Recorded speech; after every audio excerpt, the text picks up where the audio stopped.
Bom dia, meus amados, a graça e a paz do Senhor.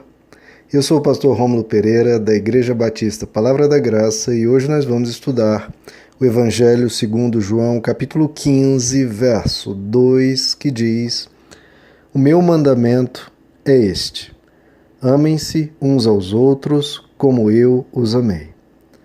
Bom, queridos, se vocês se recordam, quando estudamos o verso 10 desse mesmo capítulo, nós vimos Jesus dizer: se vocês obedecerem aos meus mandamentos, permanecerão no meu amor.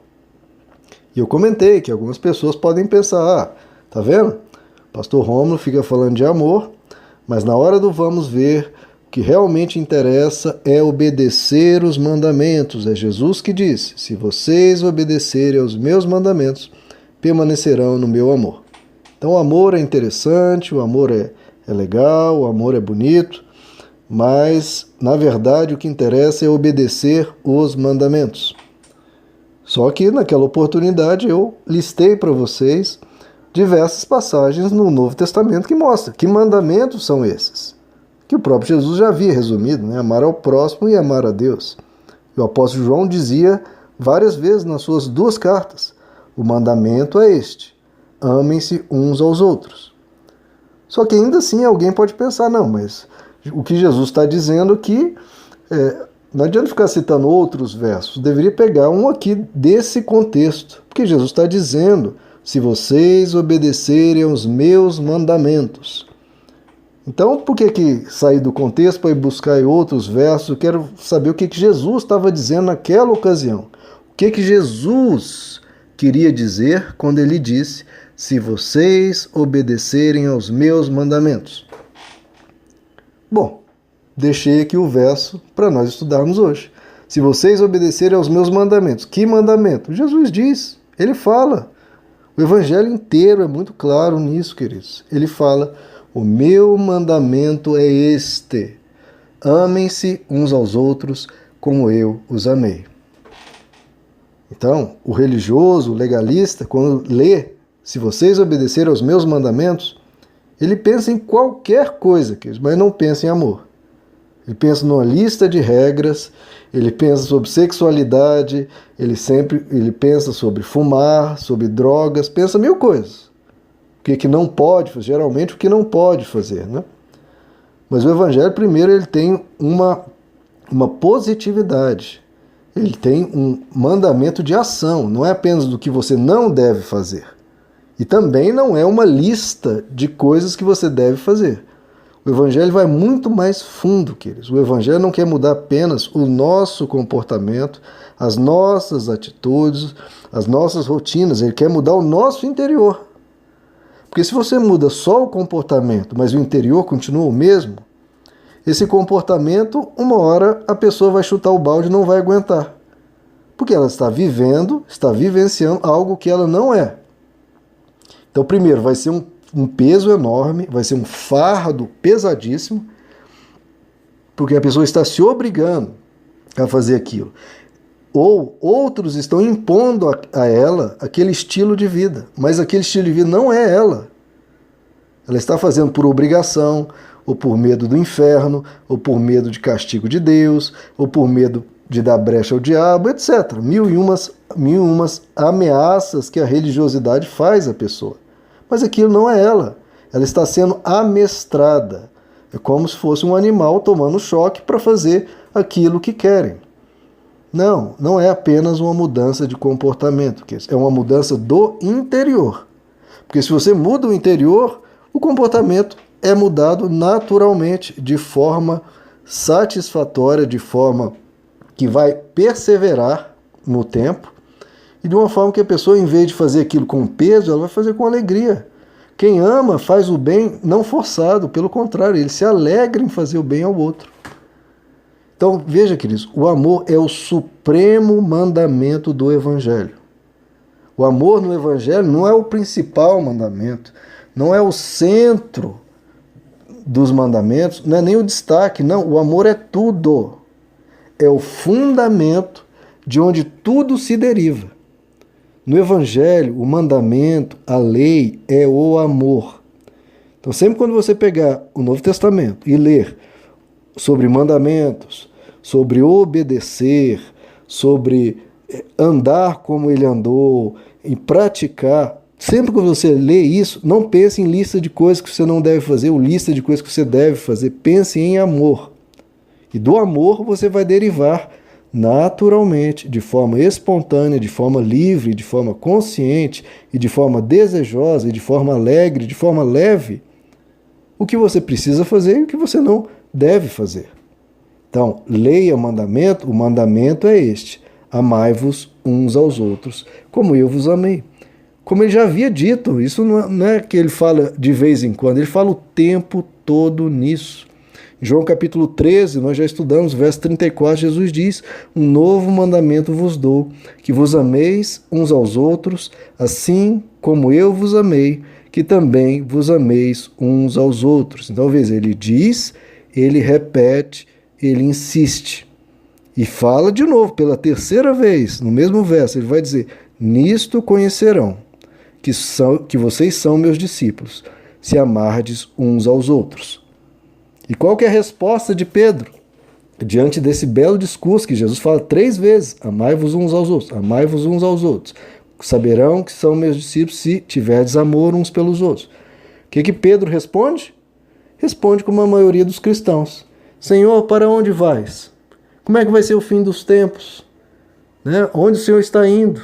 Ou seja, a questão do amor passa batido. A pessoa não se interessa. Quer dizer, é impressionante as pessoas que se dizem cristãos, que se dizem discípulos de Jesus. Se você fala de amor, a pessoa boceja. A pessoa não tem interesse nenhum. Quer saber sobre o fim dos tempos, quer saber sobre regras e mandamentos outros. E o amor, que é o principal, que é o motor que nos faz sermos como ele, a pessoa não tem interesse. Romanos capítulo 2, o apóstolo Paulo diz: amai-vos cordialmente uns aos outros com amor fraternal. Então, esse é o evangelho, queridos. Em Efésios capítulo 5, o apóstolo Paulo diz: andai em amor. Como? Como Cristo também nos amou. Jesus ensinou, Jesus deu o exemplo. E nós andamos em amor, ou devemos andar em amor, como Cristo também nos amou. Em 1 Tessalonicenses capítulo 3, o apóstolo Paulo vai dizer: que o Senhor vos faça crescer e abundar em amor uns para com os outros e para com todos. Então veja, queridos, como isso é central no Evangelho. O apóstolo Paulo está pedindo a Deus, clamando ao Senhor: Senhor, faça-os crescer e abundar em amor, uns para com os outros e para com todos, não é apenas entre os irmãos da igreja, um grupinho isolado, não. Uns para com os outros e para com todos.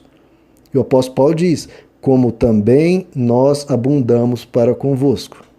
Então, estou falando que devem amar porque nós praticamos isso. Essa era a prática da igreja primitiva, era isso que eles faziam.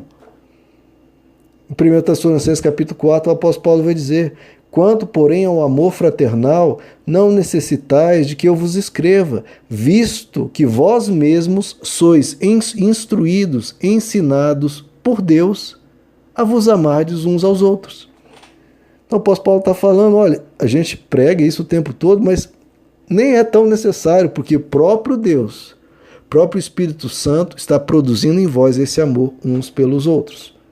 Então, essa é a missão de Deus, isso que Ele quer produzir em nós, amor uns pelos outros.